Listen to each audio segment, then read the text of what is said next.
Magandang umaga mula sa Pag-asa Weather Forecasting Center. Ito ng ating update sa magiging tayo ng panahon sa susunod na 24 oras.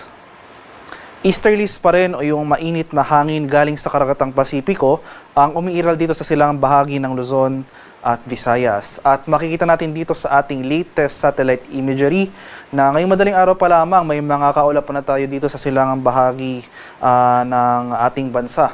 So inasahan natin posibleng magpapatuloy yung mga kaulapan at mga kalat-kalat na pag-ulan at thunderstorms na ito sa eastern section ng Luzon at ng Visayas. Meanwhile, for Metro Manila and the rest of the country for today, asahan natin itong generally maaliwalas sa panahon, bahagyang maulap hanggang sa maulap na papawirin sa samahan lamang yan ng mga biglaan at panandaliang pag-ulan na dulot ng localized thunderstorms.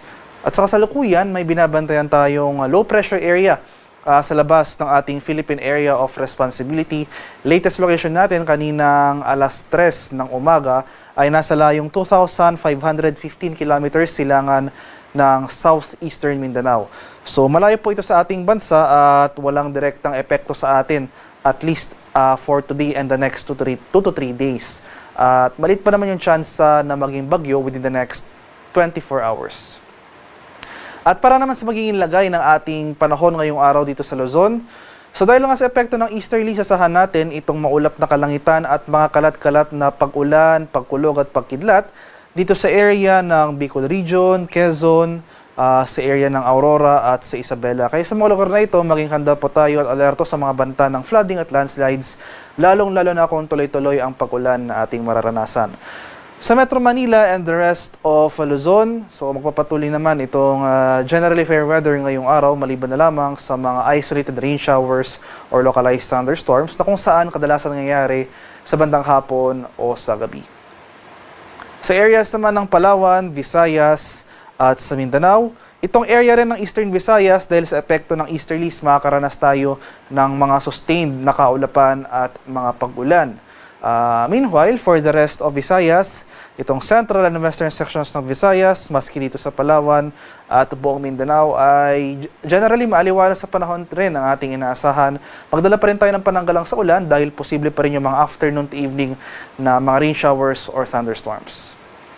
Sa kalagayan naman nating karagatan, walang gale warning na nakataas at banayad hanggang sa katamtamang pag-alon ang mararanasan sa malaking bahagi ng ating bansa. Gayunpaman, iba yung pag-ingat pa rin sa ating mga kababayan na maglalayag sapagkat kung meron tayong offshore na mga thunderstorm activity, asahan natin yung mga pagbugso ng hangin, kaakibat nito ang bahagyang pagtaas ng ating mga alon.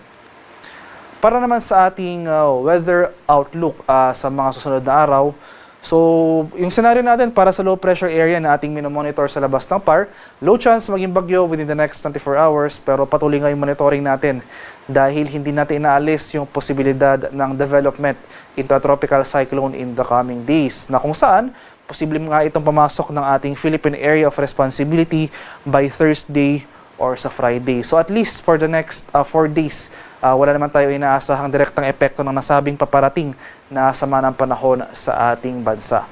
So from Tuesday to Friday, yung mas magiging concern po natin itong pag-iral ng easterlies na makakaapekto pa rin sa malaking bahagi ng Luzon at Visayas at asahan natin na magpapatuloy rin yung mga kaulapan, yung mga associated na kaulapan sa easterlies as well as yung mga pag-ulan dito sa bahagi ng Aurora at sa Quezon. So possible in the coming days, mababawasan yung mga sustained na mga pag-ulan dito sa area ng Eastern Visayas, Isabela at Bicol Region. Pero itong Aurora at Quezon, in the coming days, mataas yung confidence or mataas yung posibilidad na magkaroon tayo ng mga pag-ulan over these areas.